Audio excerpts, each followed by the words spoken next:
Yay. Let's be the light, love, and flow of all the goodness in this world.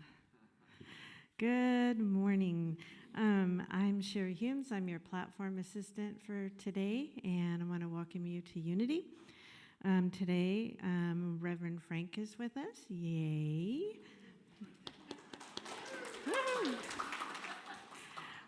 And our talk title is Celebrate Labor Day and Let It Go. Yeah. Held in love, I'm held in peace. God is holding me with every breath, with every step. God is holding me. I'm held in love, I'm held in peace. God is holding me with every breath, with every step. God is holding me. God is holding me. God is holding me. God is holding me. God is holding me. I'm held in love, I'm held in peace. God is holding me with every breath, with every step. God is holding me. God is holding me. God is holding me. God is holding me. God is holding me. God is holding me. God is holding me. God is holding me.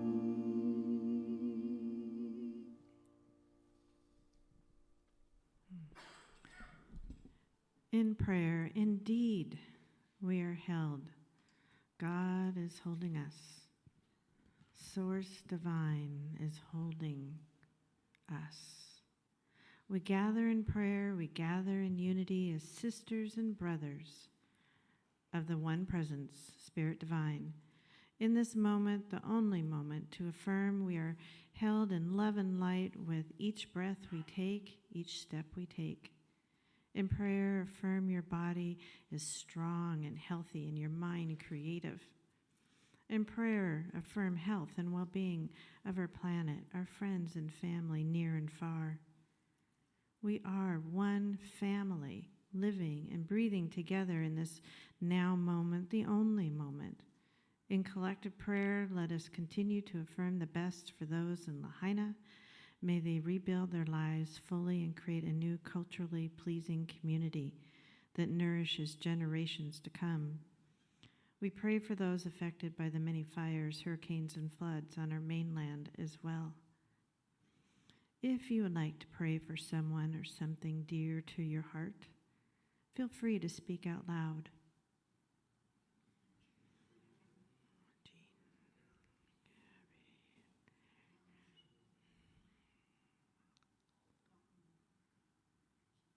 Together in prayer, it is so. Amen. Now I invite you to relax and breathe into a time of meditation.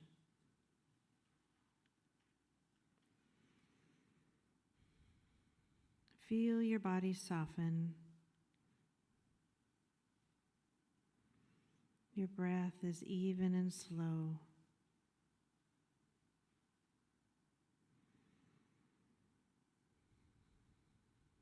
As you breathe, feel how your body calms and your mind quiets.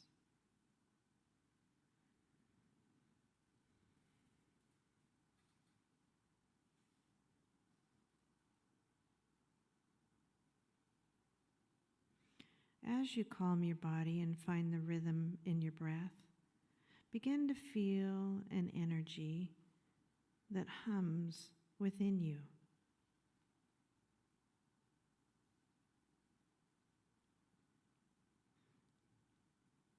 This is your personal chi, your life force energy.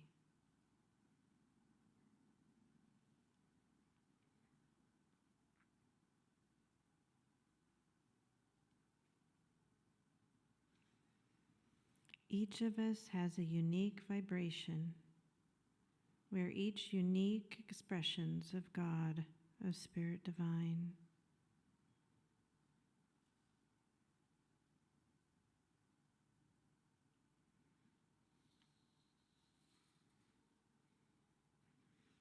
As you feel and explore your personal vibration or chi within your body, be curious. How does it feel?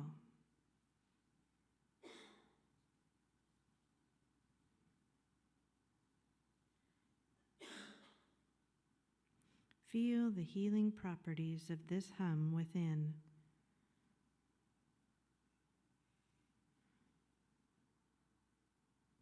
Every cell is being nourished in your body.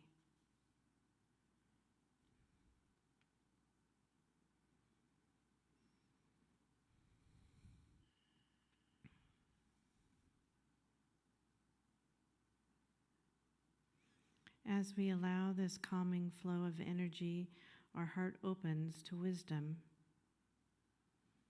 ideas, and inspirations.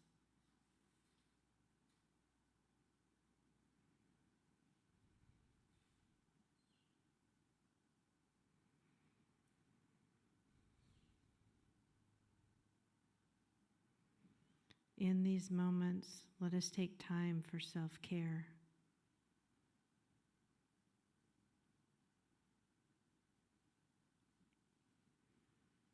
Be curious and open to new ways to experience wholeness of your mind, body, and spirit.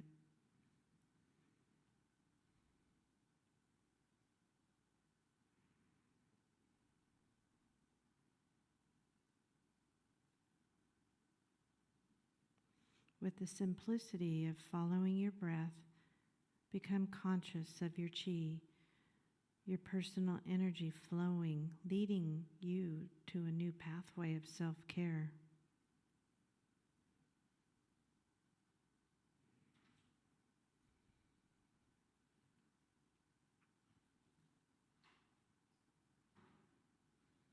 It's okay to ask questions.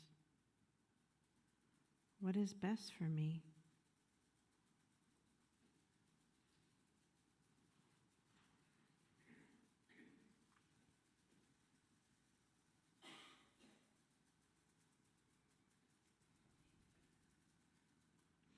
What is my next adventure?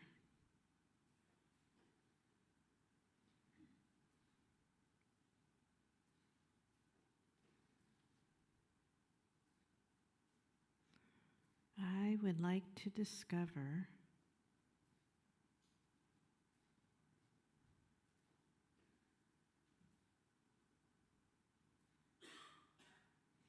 explore with an open mind how to nourish your body and mind and spirit. This can happen in everyday moments, just by breathing, allowing the energy of the One to feed and guide you. For the next moments, let your mind and your heart expand as I play a singing bowl.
In every heart there is a room, a sanctuary safe and strong, a place to heal the wounds of love, to contemplate and right a wrong.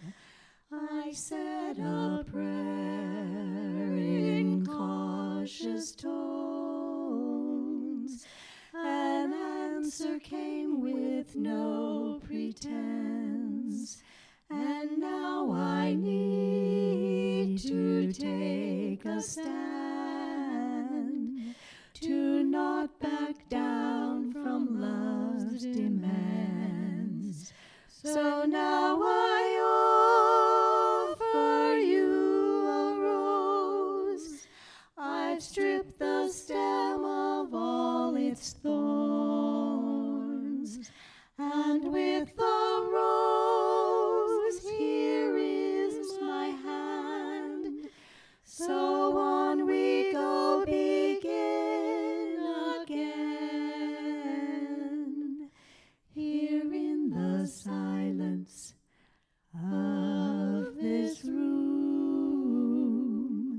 the voice of God is sweet with song. Yes, I will share this room with you. My heart is filled with love again.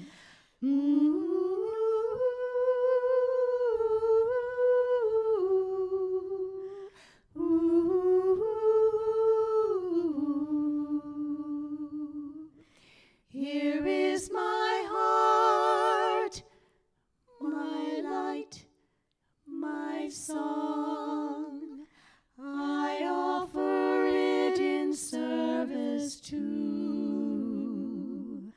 all that is pure and blessed is life, that I may share this song with you. In every heart there is a room, a sanctuary safe and strong, and I will share my heart with you, creating peace like heaven knows.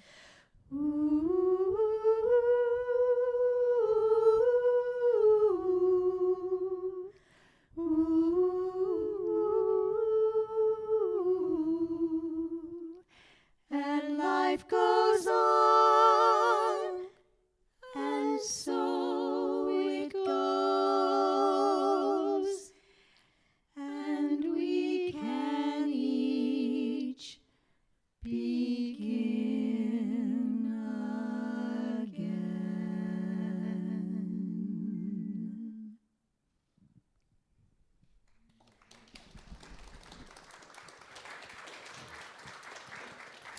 And what if every time, I love those lyrics, every time we sang a song, we said, here's my gift. And every time we went to pray, we could just sink into a prayer with such heartfelt energy. And every time we meditated, we said, this isn't just a throwaway meditation. This is going to be the energy of singing bowls. Every time I sit in the quiet, let it be like a song.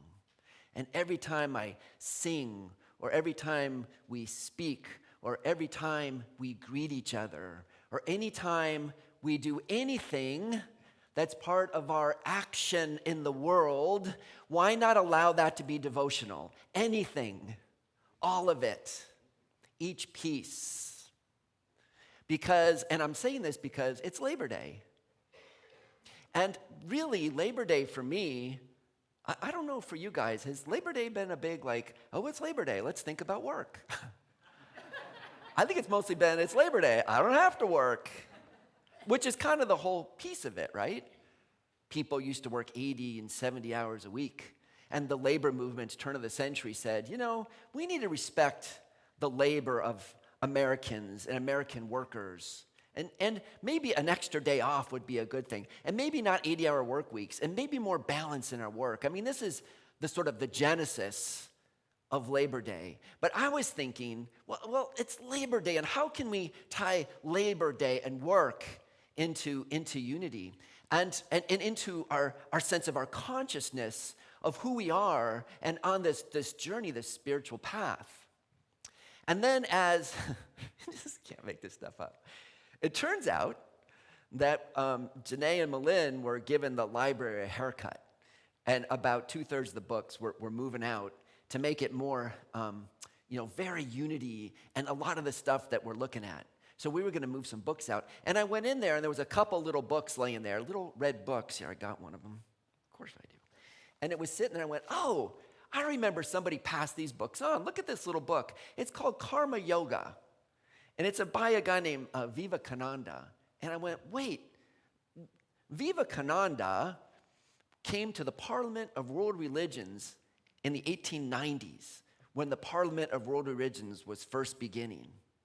And he was one of those first people from the East who came to the West and taught us this interesting concept called yoga, which I'm sure some people knew about, of course. There was immigrants, there was people bringing this kind of knowledge. But he came to the Parliament of World Religions. He was probably the first, later in the 1930s, a guy named Paramahansa Yogananda, which a lot of us know, and he started Ananda Center, which was by my house, and he was very autobiography of a yogi. It was his sort of this masterpiece book, and many people know that. But the reason I bring this up about Vivekananda in the 1890s coming to the Parliament of World Religions is, guess who went to that Parliament of World Religions and talked about the writings of Vivekananda? None other than the founders of Unity, Charles and Myrtle Fillmore. So I got very curious as to what these people I love, Charles and Myrtle Fillmore, what were they hearing when they went to this Parliament of World Religions, when they were hearing this guy Vivekananda? And Vivekananda, he didn't write a lot of this stuff down, but years later, decades later, people gathered his papers and gathered his talks and gathered notes, and they put together books, and they put together this series of the idea of these yogas. Now, we talk about yoga being, poses and stuff, and it is, and it's fine. But you have to have a sense of yoga having a root word which means yoke, which kind of means, I'm connected. I'm deeply connected. And yoga is the practice of being connected. Being connected to what? Well, being connected, our own very essence, being connected to the divine essence. And so it's practice, which we say over and over. What's our first part of when Shari read our mission statement? Dedicated to spiritual practice, dedicated to yoga, the practice of connecting with the divine essence that is ourselves to the divine of the eternal side of the ledger, with our part that's a human part that's finite that connects to the eternal. And we're in this, we're yoked, we're together, we're in this yogic practice. And he writes this book and he talks about 4 kinds of yoga. Here's 4 kinds of things that are practice. And we oftentimes think of the practice of love. We talk about love all the time. He would call that bhakti yoga. It's like the Christ energy that talked about all the time. What Jesus talked about was this love presence. And we go through life with the focus on loving life and loving each other and loving the world, this bhakti yoga. He was a great bhakti yogi. That's how they say it. Isn't that cool? Are you a bhakti yogi? Yeah, a bhakti, yeah. And there's another kind that's devotional. They talk about the Buddha being that Buddha energy, that meditative energy, that going to the silence, that going to the quiet. We practice that too. Yeah, another kind of yoga. And there's another kind that has to do with knowledge and knowing things and growing in the depth of it, not just the knowledge of reading books, but a transformative knowledge that's a spiritual connection where we're actually in this very knowing essence. And that's the most difficult. And sometimes we go find these great teachers who reside in that presence. Another kind. But the 4th kind, and this is the one I loved, and this is the one I want to talk about today, because it's the yoga of work. And it's Labor Day. And they call it karma yoga. Karma yoga. We use this word. Let me talk about this word karma in a second, because it gets used a little differently and may be misunderstood in some ways. But Vivekananda and what the Fillmores do is this whole sense of this yoga of devotion to work. And I called the talk today, Celebrate Labor Day, let it go. And the reason not to let Labor Day go, but to let the attachment to the labor go. Because this whole thing of karma yoga is about we work and we sing our best songs and we do and we show up in the best way and we share the best we can and we give our best meditations and we work the best we can and we do it from a place of, and now that I've done my best, what do I get for it? It doesn't matter. Just let it go. Be unattached to what the end result is. And so here, let me back up a second. This thing for karma yoga, what Vivekananda and then more what I read, just to clarify something for a second, because I grew up with this stuff. This karma is like, well, that's bad karma. You do this, you're going to get it. You'll get your just desserts. And this and not only now, but maybe 3 lifetimes from now, it's going to come back. Oh boy, I don't know where that stuff comes from. It doesn't come from the gospel. It doesn't come from the words of the Christ. The words of the Christ that says, here's 10 lepers. What's their problem? What's their karma? How come the 10 lepers? And Jesus looks and says, go show yourself to the priest. You're forgiven. And they walk away healed, Or the prodigal son who comes back. And the father in the story, we all know the prodigal son, the one son goes away. He says, give me my fortune. He goes off and he ruins the fortune, and he comes back and he's crawling back to the father and he says, man, I messed up. And the father says, get him a coat. Slaughter the pig. Or the calf. Let's have a big party, right? We're going to celebrate. Not like, well, son, this is what you get. You ran away, you messed up, and now for the next 3 lifetimes, you're going to suffer. No, that's not the message, The man says to Jesus, "Who this person over here, this blind person, or he had a deformity. There was something wrong. He couldn't walk very well." And the man says to Jesus, "Whose fault was it, his or his parents?" Jesus says, "Stop that. Yeah, no more of that blaming and saying fault, and it's something that went on in your past lifetimes. The reason he's here right now in front of me and he's injured is so I can heal him and show you all the power and the beauty of the divine essence that wants to forgive, to heal, to transform, to lift up, to carry us on. That's the thing." So what is this thing about karma yoga? The thing about it is, and here is the truth of it, that no matter what happens in life has a consequence. I mean, we know that's true. You do this and there's a consequence, and you're like, yeah, well, that happens if you do this, And sometimes the consequences seem good, and sometimes the consequences seem, not so good.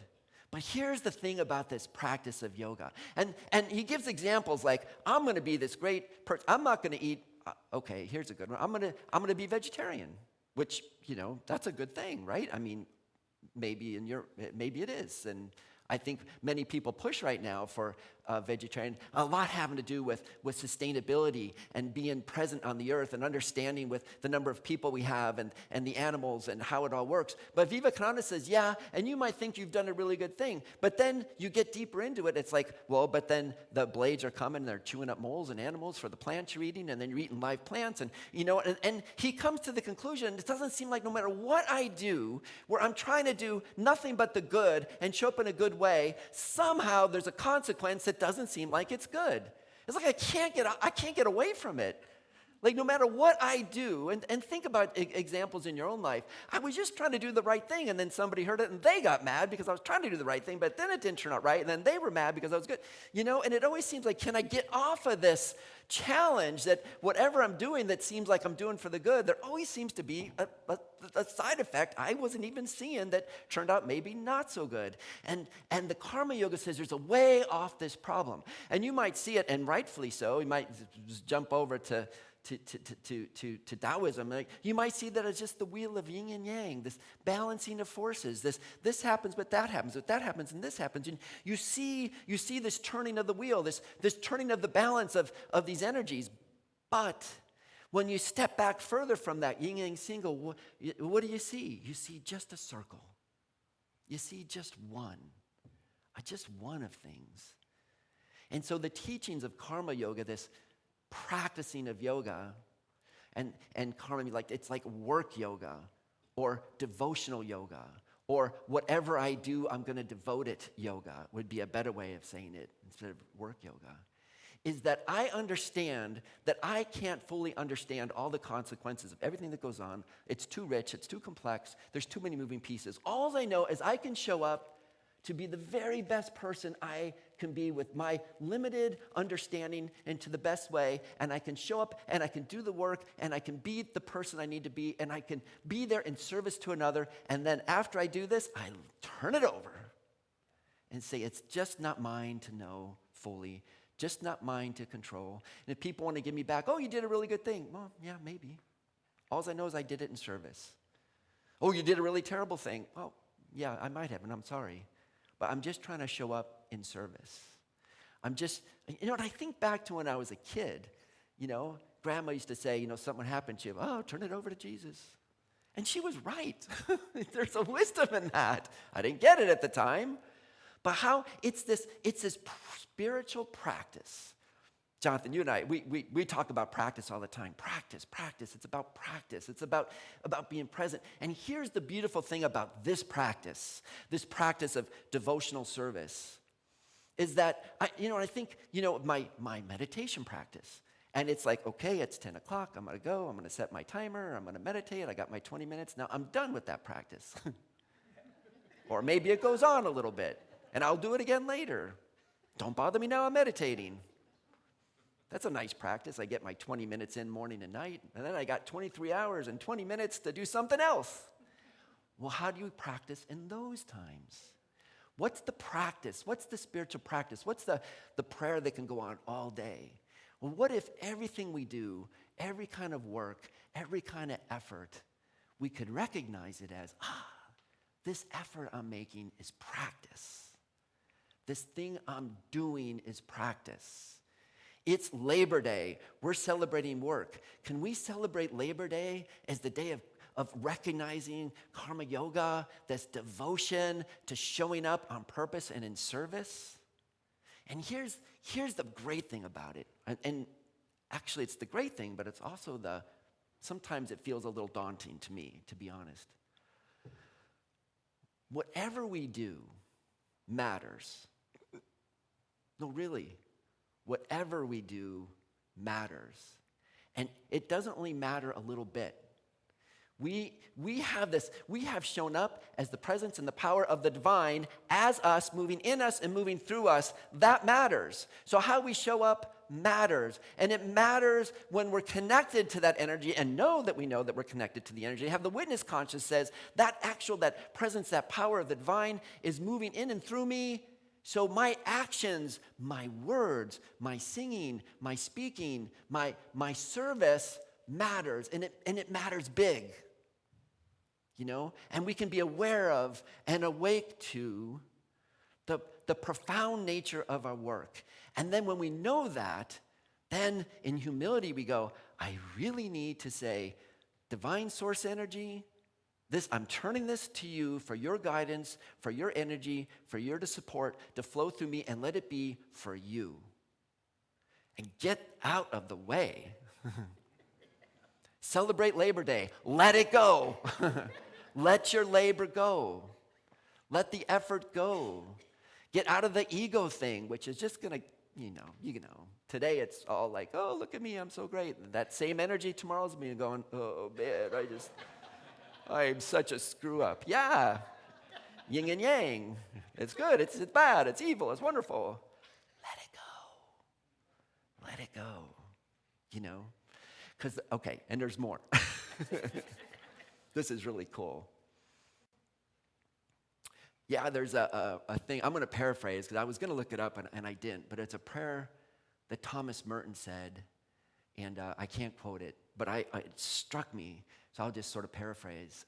Thomas Merton, the monk in Gethsemane, this great Christian monk, great writer, and he says the prayer was something like this, like, God, I want to do your will, but I have no idea if I'm doing it right.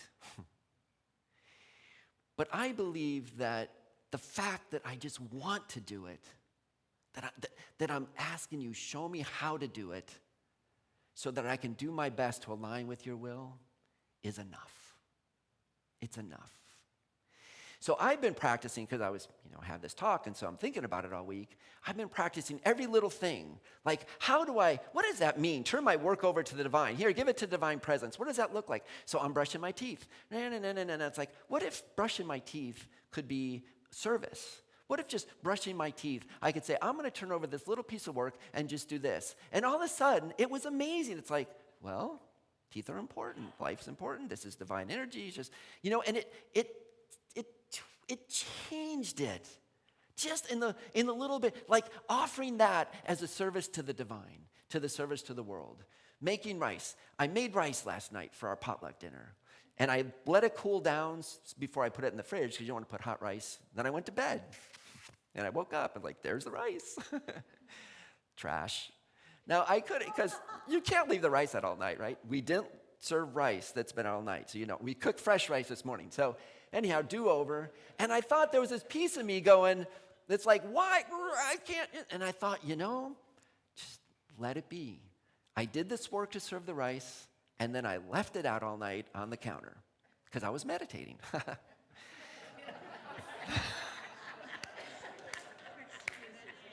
Yin and yang. You thought you were doing good, and you left the rice out all night. Throw it in the trash. But there was a sense of like, wait, Frank. In about 3 hours, you're going to go do a talk on karma yoga. So get over the sitting there and go, I can't believe the rice went bad. What's wrong with me? Yeah, let it go. You cooked rice last night. It's a blessing. What'd you do last night? I cooked rice. And I did it well. And now I'm going to open the trash and let it go. And I'm going to cook some more rice. And it's not a big deal. It's okay. I thought, this karma yoga stuff's good. Because I wanted to be mad. I wanted to blame Diane. Why didn't you get out of bed and come get there? Yeah, it was my job, The simplest little things we can show up. And every little thing we do is profound as his presence and the power of the divine. And it's true for everybody, even when they don't know it. But it's almost like ramps up even more when we know the truth of our nature and we can be present to it.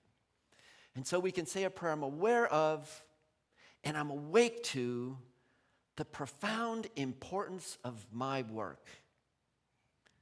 And I offer it to the service of the divine and to the all. I'm aware of, I'm awake to the profound importance of my work. And I give it up in service to the divine, source divine, and the all. Can you say that with me? I'm aware of and I'm awake to the profound importance of my work. And I turn it in service. In sacred service. I turn it in sacred service to the divine, source divine, and to the all. Now, one more time. I am aware of and I'm awake to the profound importance of my work. And I turn it over in sacred service to the divine and to the all of my work. There you go. That's an affirmation. Now, here's what's really cool. Not only is this true for me, because I see my work, it gets even more interesting. It happens when I see your work. And I can look at each person here, and I can see the work you do. And even if you're in a place right now of like, the stupid rice, it's not important, and I can't believe it. I can see it for you. I can see it for you, and you can see it for me. And you can see it for me. What happens when you're in the airport and a sergeant in his fatigues go walking by on his way to duty? What do you say to him? Thank you for your service. We do this all the time. You go in the hospital, something happens, you get some really nice treatment. The nurse is really great to you. It really helps you out. What do? You turn to them and you go, oh man, I so appreciate. Thank you for your service to me. We tell people, we see it. Thank you for your service, right? Diane and I were up the other day. We were taking a walk out in Waukegan where do I live? Waukegan Falls Park. And somebody had died up there. It was really, and the law enforcement was there taking care of the people. And there was a lady law enforcement. She was out there, waiting and keeping people back. And she had to check for the person. I said, that has got to be. Thank you for what you're doing. That's got to be a really tough job to go and identify this body and be there. And she said, well, you're welcome. And it's the most beautiful day here, and it's the sky is blue, and it's a gorgeous day. And I guess if you had to pick a place to go this morning in this beautiful place, might as well be as good as any. She just had this I'm just going to bless it. I'm just going to say, here it is. I'm showing up, and I'm going to bless it. And Donna said, well, we said to her, thank you for your service. Thank you for what you do. It's good people like you are out here. We can thank each other for their service. Now, here's the cool thing. Again, we see this when we think the person's doing a good thing. But we don't want to say it when we think they're doing a bad thing. Where are you going? You just robbed the bank? Thank you for your service. Yeah, I know. And here's the mystery of this stuff. Here's where it gets very interesting to me. Even when people are showing up and they think maybe what they're doing, maybe they're caught in ego, maybe they're caught in selfishness, maybe they're caught in all this area, what we can do is to support their transformation. You know, I love you for the service in the world. Well, I just robbed the bank. Yeah, but I love you for you're showing up for showing up as you and moving forward. And it's like, well, yeah, it's transformative. When we acknowledge people for showing up, even in their brokenness, I'm going to love you anyhow. Here you are, and I'm going to love you anyhow. And I'm going to love me anyhow. Let's start with me.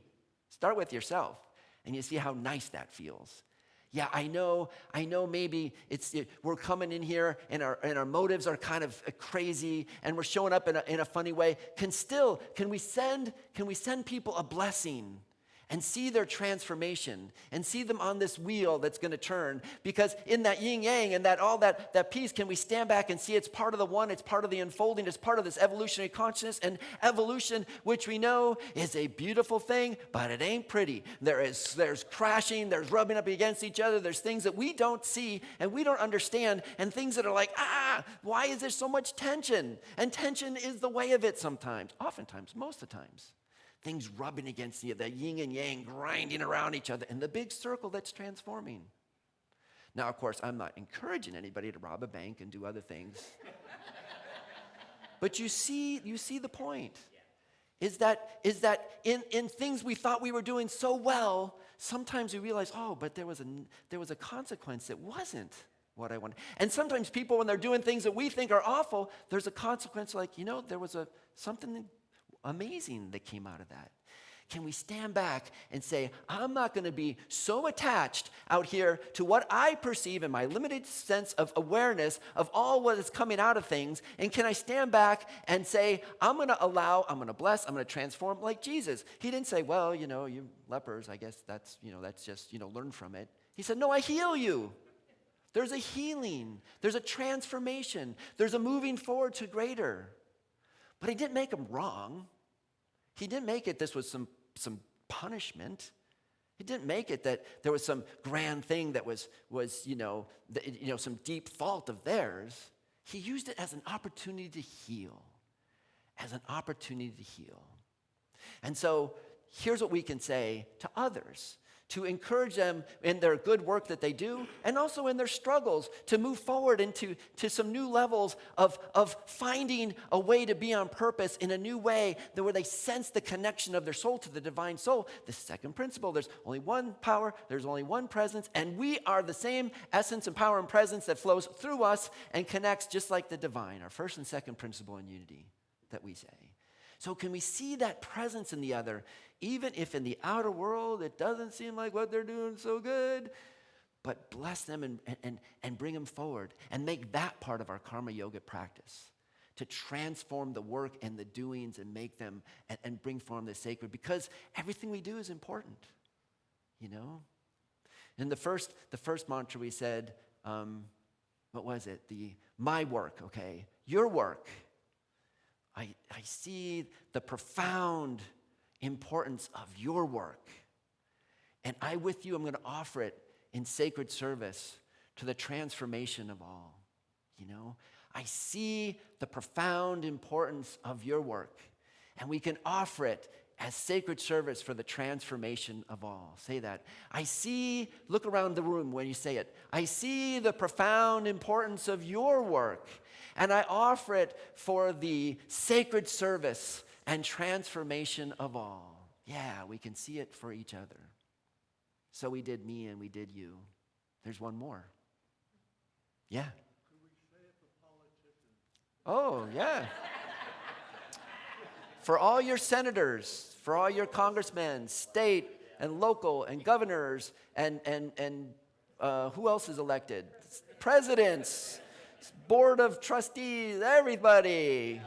We see the profound importance of your work, and we offer this sacred service for the transformation of all. Yeah. You could throw anybody in there. There's one more. We did I, we did you, we did all of us. The great work.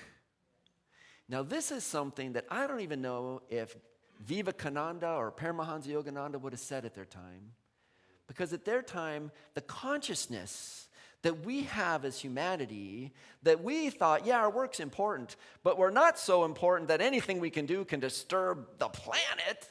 We're not that strong, are we? Yes, we are. Yes, we are. Yes, we can create so much carbon dioxide with our machines that we can change the climate of our planet and start causing massive extinctions and even threatening the very life systems that human beings, Earth, by the way, who's been around for billions of years, gonna be fine.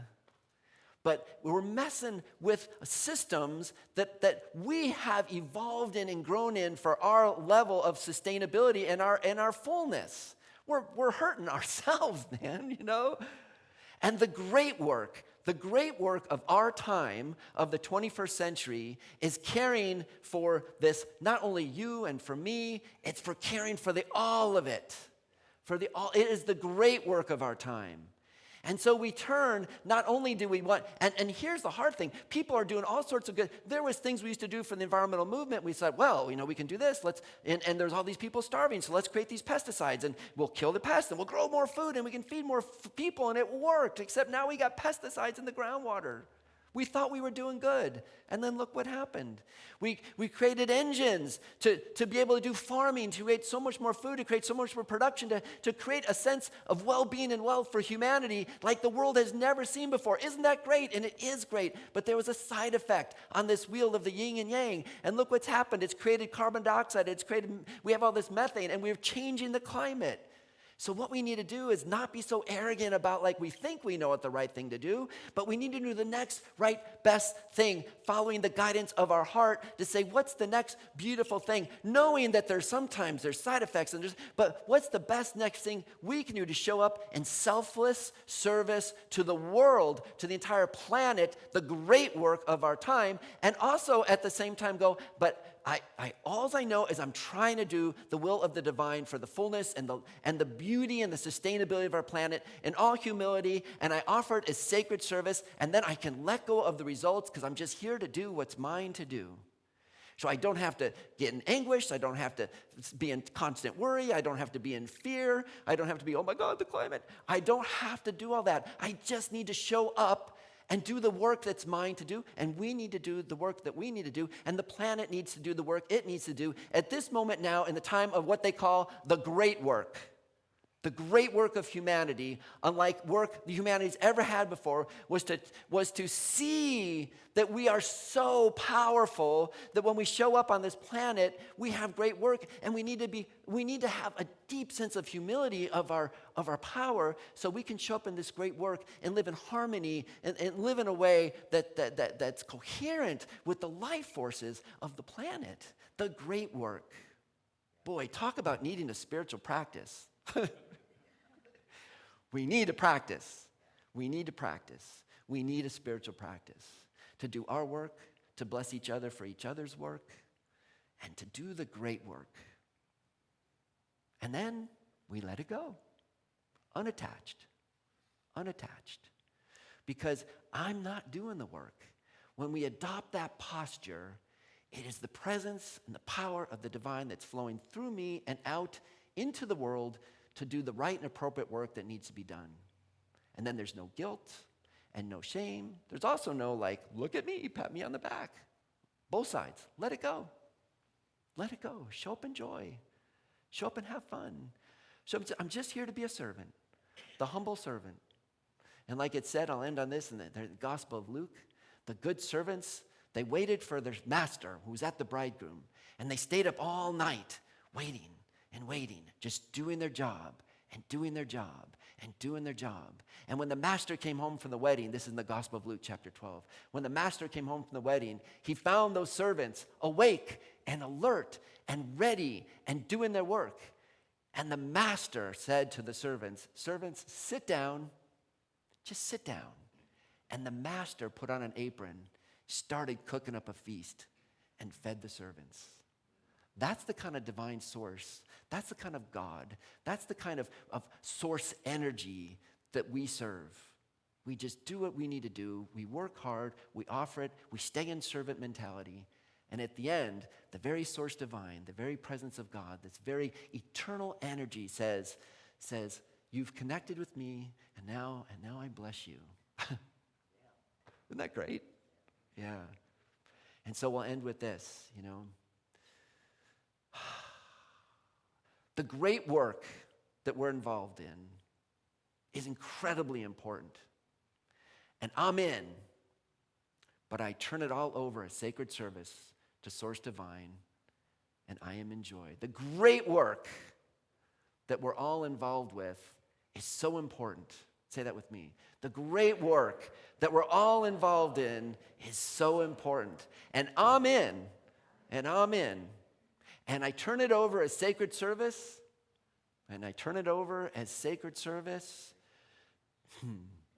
to the beauty of Source Divine and for the good of all.